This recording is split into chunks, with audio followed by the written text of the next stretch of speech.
Il m'a été demandé par mail ou même dans les commentaires des détails sur mes voitures, combien je les ai payées, est-ce que je les ai payées, est-ce que j'ai choisi des diesels, essence, combien ça m'a rapporté. Et on m'a demandé aussi voilà, de faire une vidéo dans laquelle je montre d'un côté mes dépenses et d'un côté mes revenus. Et ça, c'est ce que je m'apprête à vous montrer tout de suite.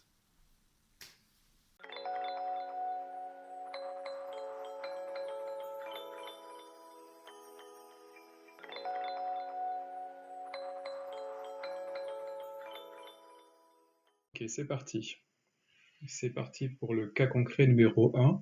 Là, je vous parle de cette Twingo de société que j'ai achetée en fin juin 2019 et mise en location à partir du mois de juillet 2019. Elle ressemble à ça.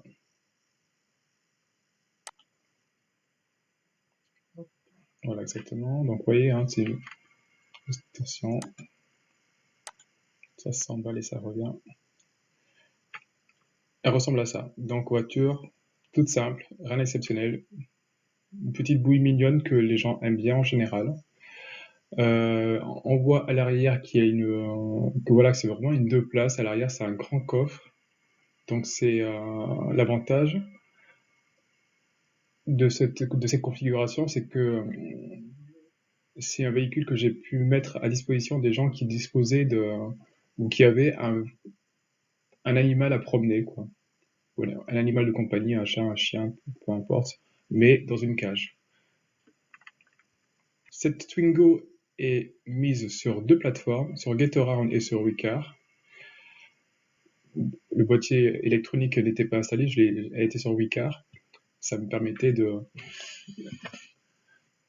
pouvoir la mettre en location en attendant que le technicien de Getaround arrive. Pendant l'été, les gens sont en vacances, donc les techniciens n'étaient pas disponibles tout de suite. Comme vous pouvez pouvoir remarquer, j'ai eu sur la période donc, de juillet à décembre, puisque ça sera uniquement sur cette période que je vais présenter ces slides. J'ai eu 27 locataires sur Getaround et 8 sur Wicar. Donc 27 locataires, c'est pas 27 locations, ou enfin disons que c'est pas 27 jours. Hein. Il y a des durées variables, ça pouvait être d'un jour à plus d'un mois, enfin d'un jour à un mois exactement. Nombre de jours réservés moyen par mois, donc en général la voiture était en moyenne réservée 20 jours par mois. Et la durée moyenne de location, c'était j'ai calculé 5 jours à peu près. Le meilleur mois, c'était août, et je dirais même août et septembre, et le pire, ça a été le mois de novembre. Novembre, j'ai eu très peu de locations. Cette période correspond aussi à un changement de stratégie que j'ai tenté lorsque j'ai changé de spot, c'est-à-dire d'endroit où les gens pouvaient la repérer et la louer.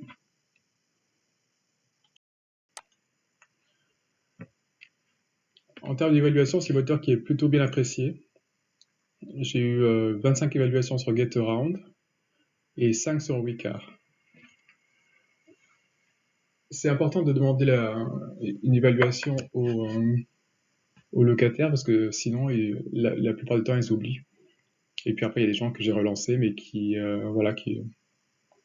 soit ils ont dû faire la réservation sur Internet ou sur l'ordinateur, et puis comme ils ne s'y retournent plus parce que c'était une location pendant les vacances, ben voilà, ça passe à travers. Mais c'est pas très grave. L'important, c'est que les gens puissent voir que c'est une voiture qui a été appréciée. En termes d'étoiles laissées sur Getaround, j'ai 4,84. Il y a quelqu'un qui a fait baisser ma moyenne, qui m'a mis 4,5, je crois. Ou 4, je sais plus exactement. Mais après, donc, je lui ai posé la question, mais qu'est-ce qui s'est passé? Qu'est-ce qui vous convient pas? Il m'a dit non, non, ah non, tout était nickel, mais j'ai dû me tromper. Donc ça arrive. Et sur Wicar, ben voilà, les gens qui ont évalué m'ont laissé 5 étoiles. J'ai une petite préférence pour Wicar humainement, parce que c'est souvent, je sais pas pourquoi, mais c'est un peu plus cool sur Wicar.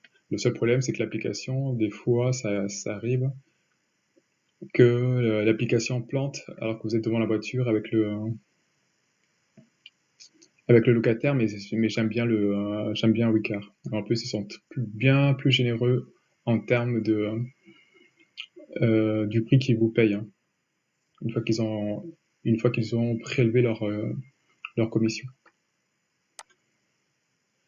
Nombre de litiges, je n'ai eu aucun litige avec cette voiture. Et les revenus engendrés sur Getaround, 1043,16 sur 6 mois, donc bon potentiel, et sur Wicar, 152,05. Au total, j'ai gagné 1195 euros et 21 centimes sur 6 mois. Le véhicule, c'est un véhicule que j'ai acheté d'occasion, donc un véhicule de société. Il m'a coûté 2 900 euros pour 118 000 km. Et ce que j'ai bien aimé avec ce véhicule, c'était qu'il avait un historique complet. L'état était plutôt correct, bien équipé, lecteur MP3. Il n'y avait pas le GPS, mais en général, le GPS, les gens utilisent leur propre téléphone, que ce soit Google ou Waze. Donc j'ai juste acheté j'ai juste mis devant tout ce que j'avais déjà. Et, et voilà. Donc les frais d'immatriculation, par contre, là, sont élevés. C'est les frais parmi les plus chers, hein. Les véhicules de société sont quand même chers à immatriculer. Mais ils sont pas chers à l'achat. Donc ça m'a coûté 276 euros. J'ai dû rajouter un gilet jaune et le triangle, ça m'a coûté 8,99 €. J'ai le lien de l'article dans la description. Et enjoliveur et tapis, à peu près 32,90 € au total. Le contrôle pollution, je n'ai pas eu à le faire. Parce que je l'ai fait récemment avant mars 2020 au final. Je l'ai fait en février 2020. Ça m'a coûté 35 €. Sachez que lorsque vous faites des contrôles pollution pour les véhicules de société, et les utilitaires, c'est que les prix peuvent varier d'un site à un autre. L'assurance pour cette période, c'est 52,36 €, sachant que j'ai pris l'assurance, je paye un peu plus cher. Voilà, je me protège contre les bris de glace, contre les incendies, on ne sait jamais. Mais je pourrais laisser ce véhicule assuré au tiers, pourquoi pas. J'ai préféré commencer comme ça. Le boîtier Gatorade, au début, il est offert. Puis après, il coûte 29 €. Donc là, pour le coup, j'ai payé juste 9,67 € au mois de novembre. Et 29 €, j'ai vraiment commencé à payer le boîtier à partir de décembre. Et sachez que pour tous les véhicules additionnels, Gatorade facture la location du boîtier au final, le facture 19 € par véhicule supplémentaire. Le premier véhicule, c'est 29 et les autres, c'est 19 €.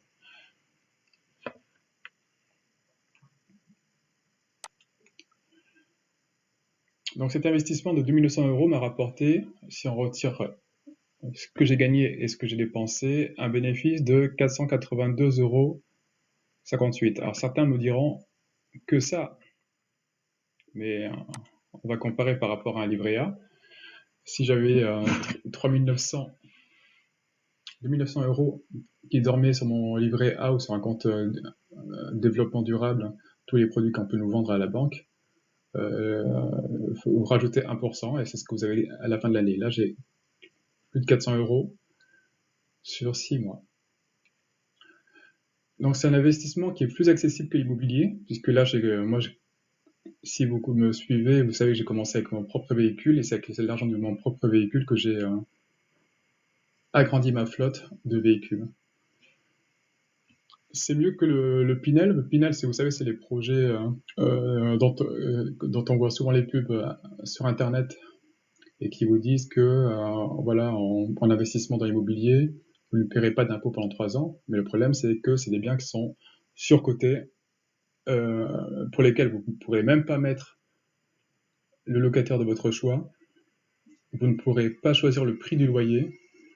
Et chaque mois, vous devrez faire un effort d'épargne. C'est-à-dire que vous êtes endetté et chaque mois, vous devez en plus rajouter 150 €. Tandis que là, c'est des bénéfices, lorsque vous faites la location de voiture, des bénéfices directement dans votre poche et pas dans 20 ans. Et l'immobilier, pourquoi je les ai plus accessibles? Voilà, parce que comme donc je vous ai expliqué que moi j'ai commencé avec ma propre voiture, mais plus accessible dans le sens où vous n'êtes pas obligé de faire le tour des banques pour avoir 1900 euros si vous voulez emprunter, quoi. C'est un crédit à la consommation qui est accessible. C'est plus facile à gérer qu'un appartement mis en location, parce que moi non, j'ai jamais été contacté pour cette voiture, alors que je sais que mes amis qui sont dans l'immobilier, je crache pas sur l'immobilier parce que ça reste intéressant en termes de physiquement, ça reste intéressant. Mais il y a des contraintes comme lorsque un locataire vous appelle pour vous dire l'ampoule, c'est à moi de la changer, le papier toilette, c'est vous qui ravitaillez ou c'est voilà des petites contrariétés qui sont un petit peu embêtantes ou alors lorsque vous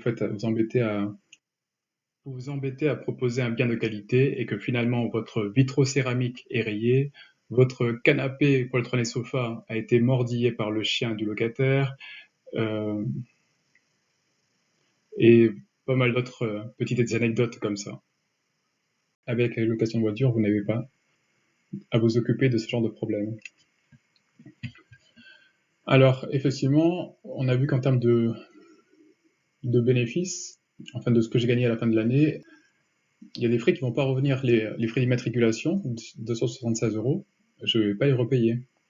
Les équipements comme le gilet jaune et le triangle, une fois que c'est payé, à part si c'est perdu. Mais quoi qu'il en soit, si c'est perdu, il faut savoir que je peux demander une demande de compensation au locataire qui a perdu le matériel.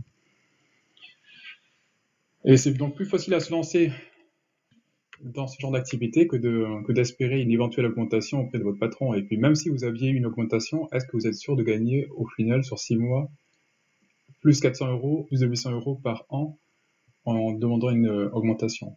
Pas sûr. La voiture, effectivement, on peut dire que c'est un bien qui perd la valeur. Tant que votre voiture est bien entretenue, elle se vendra forcément très très bien, à bon prix. Et donc voilà, c'est l'argent qui reviendra dans votre poche, soit pour faire complètement autre chose, soit pour racheter un autre véhicule plus récent avec l'argent que vous aurez gagné en plus de tout cela.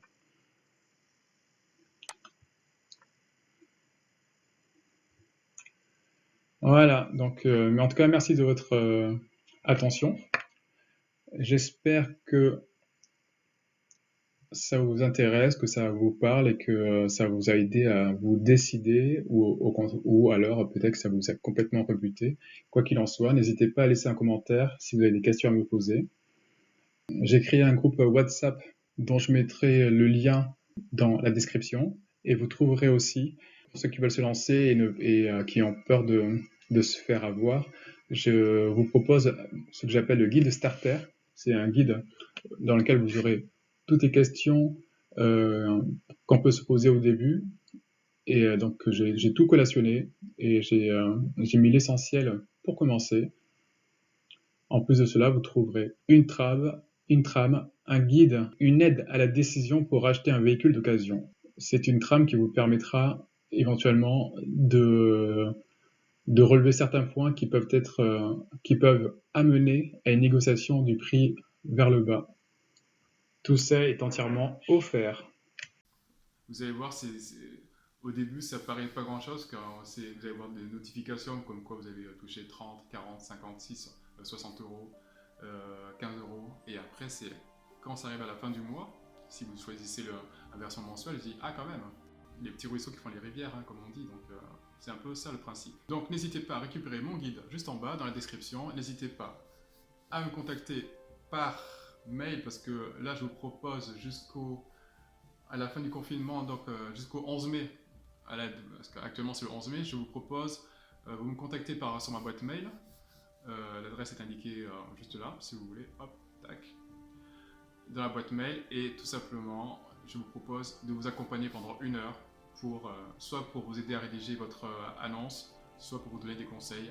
Voilà, on se fixe 1 heure gratuit, et puis voilà, jusqu'au 11 mai. Après, je serai moins disponible. En tout cas, merci beaucoup. Merci de me suivre. Merci d'avoir pris le temps de regarder cette vidéo. Je vous souhaite le meilleur et je vous souhaite good luck.